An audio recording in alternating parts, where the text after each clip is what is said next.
All right, everyone. Welcome to Miniature Wargaming Labs. I'm Brian. This is James. Hello, Brian. Hello, James. So today we're going to talk about a very special project to me, Zone Raiders. I think you're the one that told me about Zone Raiders. I probably am the one that told you about Zone Raiders. I've been following Zone Raiders since the start of the Kickstarter campaign. It was a hit on my radar because everyone was using Infinity miniatures to describe it, and it was made by somebody in the Infinity community. So I jumped on it as soon as I could.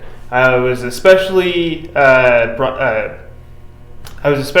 to it because there was no miniatures in the Kickstarter.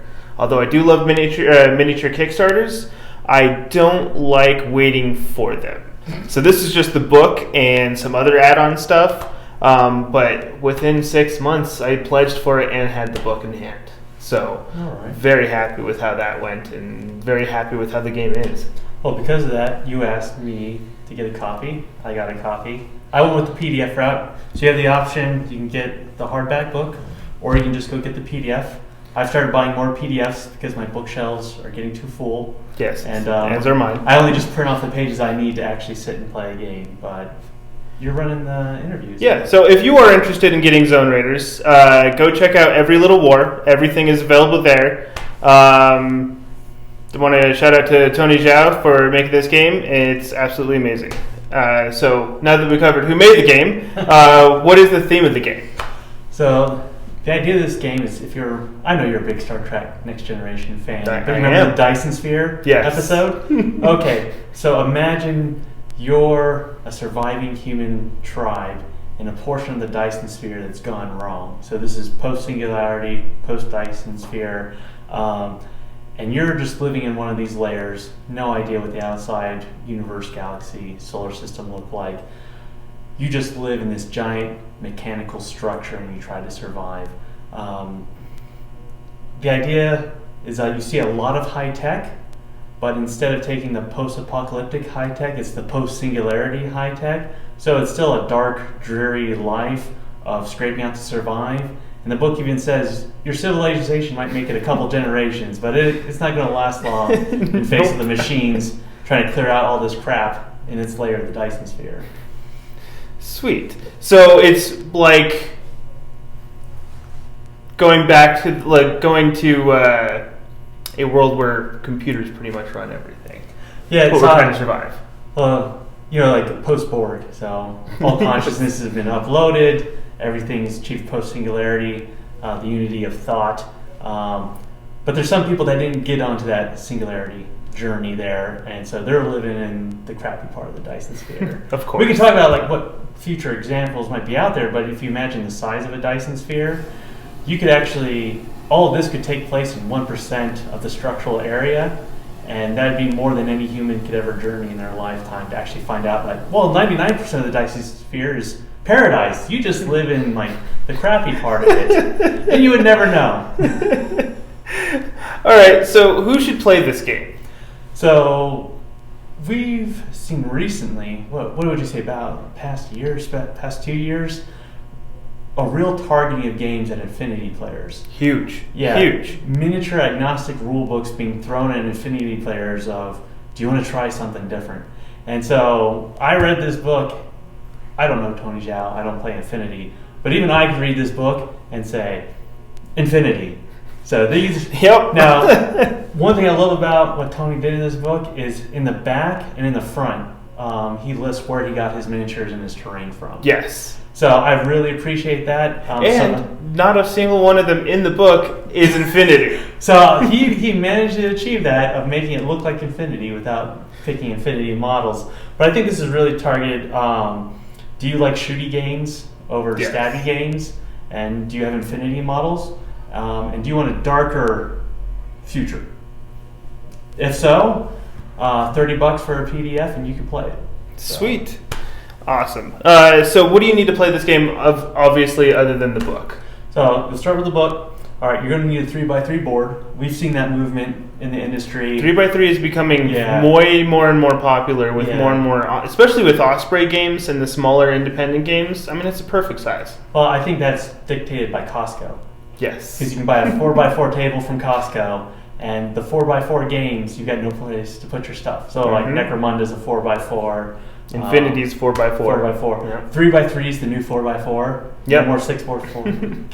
They're getting smaller and smaller. We'll talk about Kill Team some other time. But this is a D20 system. So normally we're used to D6, 2D6, D10. So this is a D20. So you need one of those. So if you can beat up a D&D player and take some of their dice. Or if you play Infinity, once again. Like I said, I don't play Infinity. So. Like I said, geared for Infinity players. So once you have that, you'll need your models. I have Vansar from Necromunda, but Tau. I have a Tau kill team that would work just fine here. Oh yeah. I have Reaper models. I have just random Reaper models. Plus, I have a whole slew of Infinity miniatures, but I decided not to use them because I found other miniatures. So the other thing you need is terrain, and if we say that about every game out there, you'll need terrain. The way this game is designed, you want a lot of terrain, and not just dense on the board. The rules are designed to emphasize verticality. So you don't want 1, 2 floor, you want 4, 5 floor, because you're going to have characters that can move that, and you have special terrain rules that are going to allow you to move around and get that. And they even say, they don't prescribe like percentages like Games Workshop or Star Wars Legion does. What they do say is, you're going to want a guy to be able to run like every 6 inches and be able to take cover. So that's the kind of density that you want, which makes sense. Like an Infinity board. Yeah. So you, hey, you want to do this? I mean, I could. Okay. So that. One thing you like in here, you're going to need objective markers. Yes. Well, not objective marker, tokens. Yes. So like Necromunda and Infinity have. A nice thing is some other games we've looked at here, they say, get some markers to mark it. Tony has a list and a page with example art on there of this is what the marker looks like. So it's not like, hey, put a coin down. Because a lot of those games where they don't create a central list, I found other instances where like, I really need to track this board state. They don't say there's a marker. They say use a marker whenever I want. Now I'm looking at 16 to 24 different markers for the. Yep. He has a central page. I like that. Yes. A lot of rule books don't do that in there. So I guess you could make a copy and just cut them out. Or you could also go to Every Little War once again, where you can buy the book, and they actually have a cutout MDF, or they think it's actually acrylic. And you get an acrylic cutout with all of the tokens you'll need. And they also have a silhouette sheet where it's acrylic cutouts of different characters. So you could even have cutouts for this. And they make them for this game. And that's Every Little War. So how do the mechanics work out?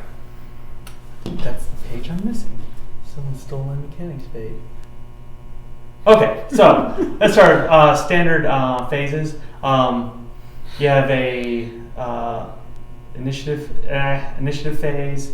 You have action phase, command phase, and then a cleanup phase. Standard 4 games that we've seen here. Yep. And it's a roll for initiative. I go, you go. Set up with the expenditure of activation points. That's pretty standard. I think some of the more interesting things get into mission selection and deployment. So in this game, you pick a scenario. Each player picks a deployment situation, so center board, edge of board, whatever is available, and then they pick a mission, like capture something, grab something, do something. But they don't tell the other person what it is, and the other person picks their own stuff. So when you show up, you actually run into a situation of where they're putting down stuff, you're putting down your objective markers. It's only after you've made the selection that the other person finds out what you're doing. What that leads to is actually situations like we saw in Reality's Edge, of where you can play the scenario and not actually get in the other person's way, unless it's your objective is like capture the bad guy leader or the rival team, something like that. So it's like you're actually skirting around the edge, and the other person can't score on your objectives. They can only score on their objectives.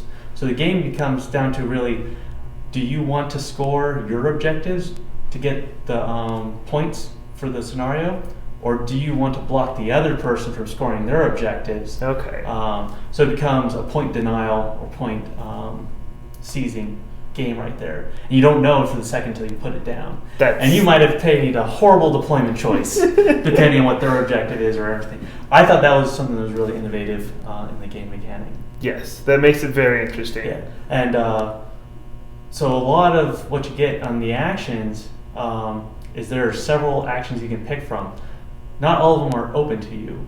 So you might need equipment upgrades to give you those actions. So it tries to create a very parkour feel for your more kitted out models. Yes. So they can run up walls.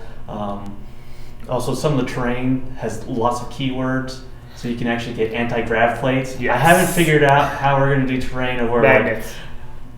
Once again, magnets, some terrain is going to have to be steel plate. Mm-hmm. Yeah, so I've thought about that. He has like a rule, says in there, not all elevators move up and down. So Wonkavator goes sideways, ladder. So see a lot of stuff like that. But what you see in the mechanics is you can tell it's a very shooty game. Yes, very shooty. And because there's bonuses for triangulating your fire.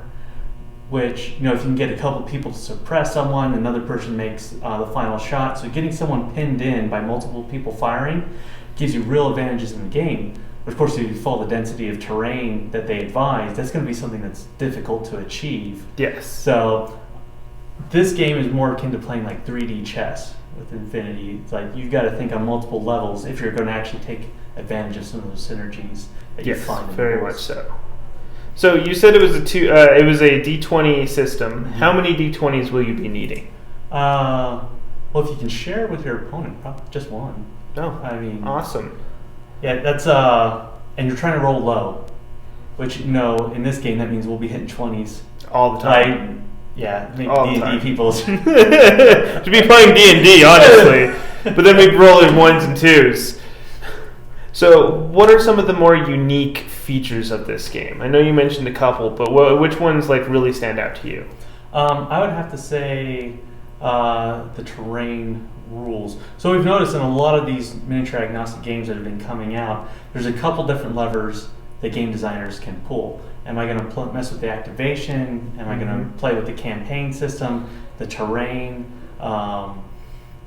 Interaction with terrain, non-player characters like random crap wandering around trying to hurt you. This game emphasizes the random crap that can wander around and hurt you, and the terrain. So where it's trying to push is in a hostile environment. So you've got to do Infinity, but in a hostile environment, no cyber hacking, so no spell casting. Yes. So if you do your terrain right, the way, because Tony actually gives you some examples of how to design terrain. Not what it looks like, but some of the keywords that will be applied to it, yes, and what the terrain will do to you. So if you do it right, your terrain will be the third opponent in the game. And then monkey lights coming out and like radiation, garbage like that. So that was probably the most interesting part of it, is he really pulled down on that lever of the game design. And see, I really like that. That's always playing with how terrain interacts, because a lot of games like 40K, terrain's there, and yes, there are terrain that has. We've seen that in Kill Team boxes. You get the terrain cards. Exactly, where it works against you, or something like that, where the things that your environment works against you or with you, depending on how it is. I really enjoy that. Well, I think we've seen Warhammer experiment with that at Kill Team. You like Warcry, and they've gone a lot deeper in the NPCs and terrain and that. I mean, Tony's just pushed it to 11. Yes. In that direction. And looking at these books, I think in the Kickstarter they're getting future expansions. There's already been a couple expansions already released. I think there's a solo variant and a couple more teams added, and then there's a co-op variant as well. I could see different terrain and terrain keywords being added on. And I know one of the big things at the very end of the Kickstarter was he was going to, in the future, translate the rules into a fantasy setting. Okay. Which would be pretty close to Frostgrave. Okay. It'd be really close to Frostgrave, just a little more in depth with how to interact with. Steal their miniatures too. Yes. What miniatures? All right. So how is this book organized? So you got the standard fluff at the beginning, Mhm. and then you move through the rules pretty quickly, surprisingly quickly, and then you go into the scenarios. And I thought, man, I'm really burning through this book really quickly. This is pretty simple. And when you get to the other side of the scenarios and the game creation, that's where you find equipment and other stuff in the back. Mhm. So he does most rule books where you'd see the middle, he rips that middle out and puts it at the end. Because I was out there saying, man, these rules are really simple. Then you get to the back and like, I've got another 100 pages to go. Oh wait, here's all the equipment. Yep. And so, yeah, a lot of your character alteration is actually done on the equipment side to really capture that ability to like run up walls, and the guy who gets the Gundam mecha suit. Yes. That stuff's in the back. Sweet. So, all right. So we've already gone how the game is organized and everything. So how do you build your gangs in this? all right. So the idea, everything comes down to points. Mhm. So it's 750 resource units or points, basically. You get to equip on buying a guy, then equipping him out. Okay. You get like 7 factions, and each faction has 5 options under there. We've seen that in Ragnarok. You got a boss, Yep. the shooty guy, the fighty guy, the healer guy, that kind of stuff. That's pretty rote. The interesting part about it is it's more like Necromunda. Your scenario would determine who from your faction roster is coming with you.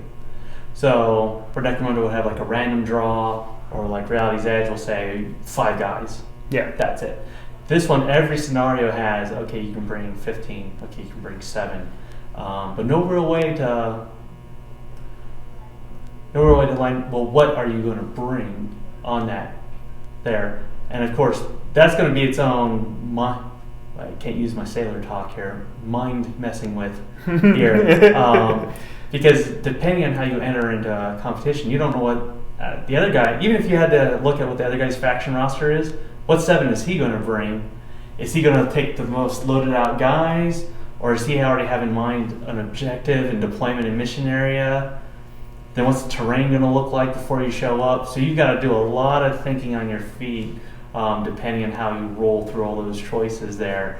Which, I mean, at the end of the day, what that means is it's going to be a clusterfanoodle in there. Yes. And then you're just reacting like there's no plans. Plans don't survive first contact with the enemy there. Of course. So you're just scrambling through there. It's like, oh man, if only I bought the guy with the big sniper rifle. All plans go out the window when you get punched in the face. But I've seen the roster thing being played out a lot in a lot of different games nowadays. Warcry does that, where you build a roster and you don't know what you're going to be taking. So you have a roster of 20 guys. You can only take 15 of them, but you just go into the tournament. It's like, okay, I need these guys in this group, these guys in this group, and these guys in this group. Yeah. But you never know. Like, even if I'm going up against one person that I know their team and everything, I don't know what they're taking. And I really like that because it allows you to be more versatile in competitive play, but also have more options in open play. I mean, you see that in Necromunda if you get into one of the scenarios where you have to shuffle the cards and random draw. Mm-hmm. If you poured all your points into your leader and your 2 champions, and you didn't draw them, and you get like 2 20-point Jews out there, like, then you're in trouble at that point. It encourages you to spread the points around because you don't know what you're going to need or when you're going to need it. Yeah. All right, so how much, you said you touched on this a little bit, but how much can you customize your game? So you go through the equipment options. It's not like Necromunda, which Mhm. has books on little crap that you can put on your guy. And the real purpose of that is to sell models. Tony's not trying to sell models. So every faction has a couple things that are unique to that faction that capture the flavor of how that tribe has grown up and coalesced in the environment. Then there's some standard, short range weapon, all right medium weapon, long range weapon that can shoot really close. And you got various grades of armor. I think that's actually probably one of these expansions, I'm sure he's going to throw more weapons and armor options in there. I'm pretty sure. And they have a section on artifacts, but you got to imagine a lot of these are only like a page long. Like, all right, range weapons, here's a page. Armor, here's a page. And then artifacts, here's a page. Yeah. Well, I think 2 million years of technology that you've forgotten. You could probably throw a couple more things in there, and I'm sure that will come out in some future expansion. Oh yeah, totally.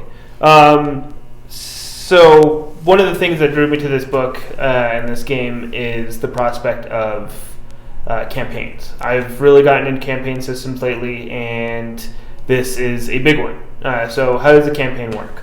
So it's pretty loose on this. So the way, if you follow the campaign system in the book, is you need at least 2 people, and you're going to show up and play, and you'll run through the scenarios there.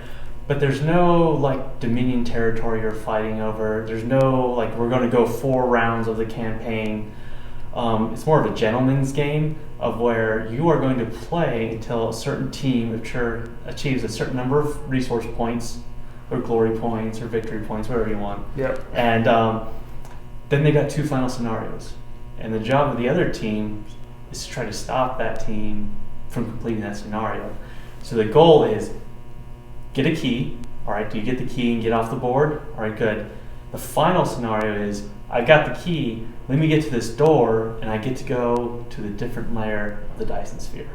So you get to find a portal, that key. Because everyone's job is trying to get to the sun, the core of the sphere. There's just one more layer that you can move down, and I'm sure that'll be a campaign expansion out there. Like, I'm in a different hive world. Oh wait, I'm sorry, different sphere, different layer in the sphere. So that's interesting in that there is no round aspect of it. It's more like, this could be over in like 2 weeks, or it could take 9 months. Yeah.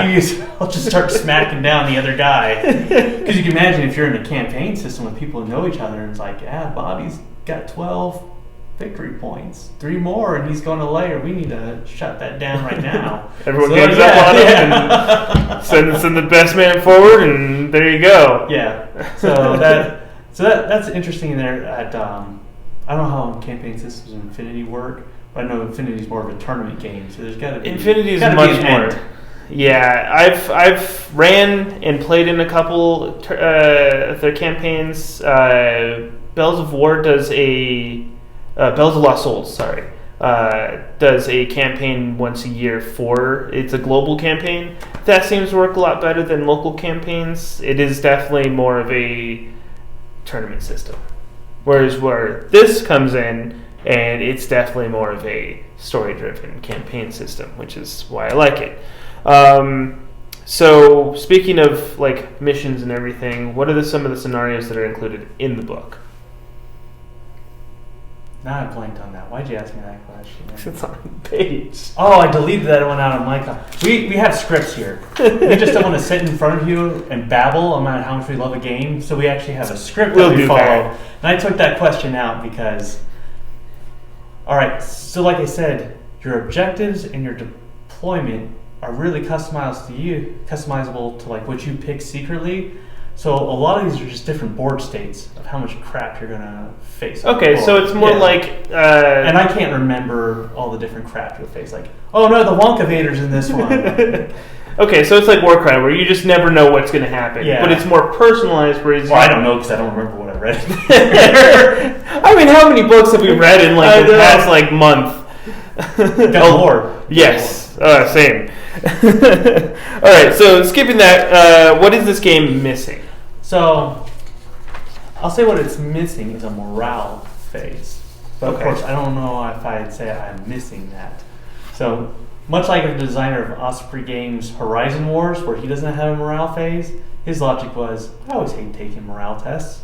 And I hate taking morale tests in Kill Team. Yep. So one part of the rule book, I've always got to go back and say, did they break or not? You know what? Your team goes on the board. They fight the way you want to fight. And if you want them to leave, they leave. If not, to the last man. See, that's why I really like, coming from Infinity, there's nothing like that. There's retreat. If you're, I think it's a certain percentage of your guys are dead, then you're in retreat, and your actions have to be to leave. But up until that point, there's no morale. You lose a guy right in front of your guy. It doesn't matter until you're below that threshold. Yeah, he calls it bottling out, but it's more of a choice you can make. And of course, that only fits in if you're playing a campaign. Yes. Because you don't want your guy to be laid up in the hospital for rat sickness for 2 rounds. You can't use them. So he has it. You can bottle it out, but there's not even like if you hit a percentage. Unless I'm missing a huge part of the rulebook and I looked for it because I hate morale phase. And it's like, hey, you know what? No morale phase. But also, this is coming from the fluff of this game. Morale's already out the door.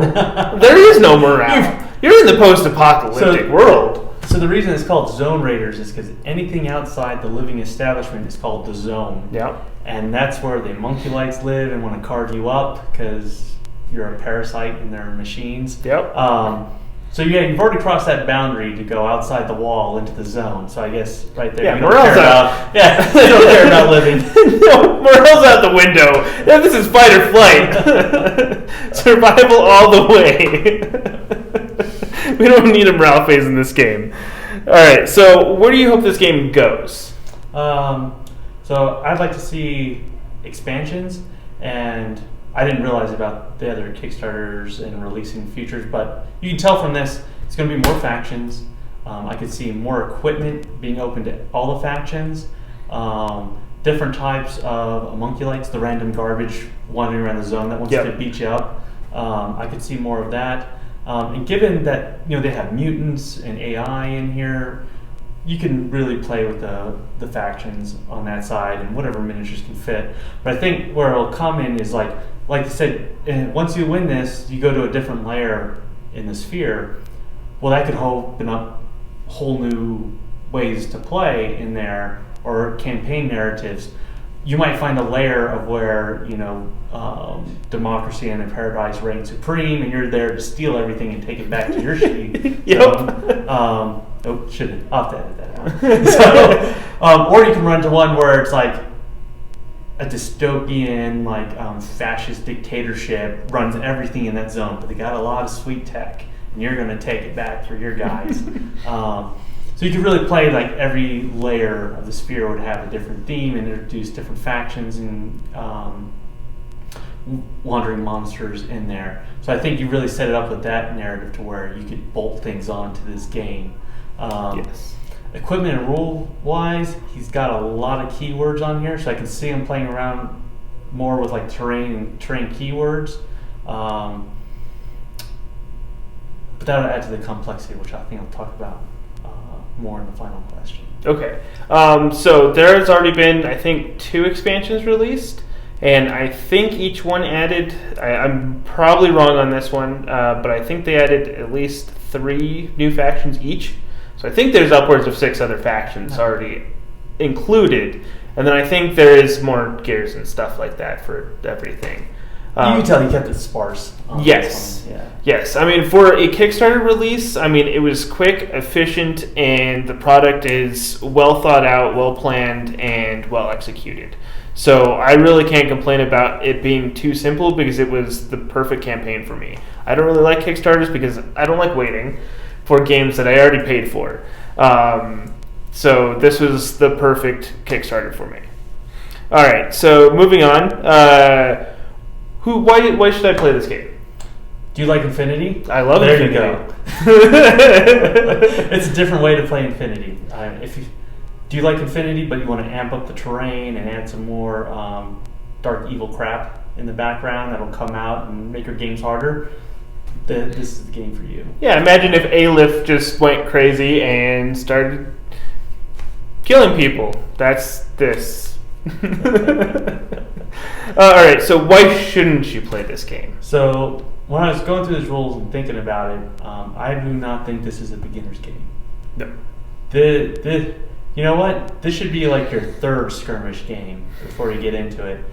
Because until you get to the point where you realize that there's different levers for game designers to play with, we get to the point where you open a rule book and say, oh, that's the route the game designer wanted to go. He's emphasizing this. Stay away from this book. Yeah. Because with the keywords and moving 3-dimensionally, you're adding a lot of stuff on for a rookie player to play there and get right. Even then, I don't play Infinity, but Necromunda, Reality's Edge, those other games, like, okay, I can pick this up, I can understand what's going on. So it's not a beginner book. If you're a beginner, don't buy it. If you're an advanced player, this book has a lot of interesting directions that you probably haven't seen in some other stuff out there. Awesome. So coming from Infinity and not from other games, I could see this as a jump up from Infinity.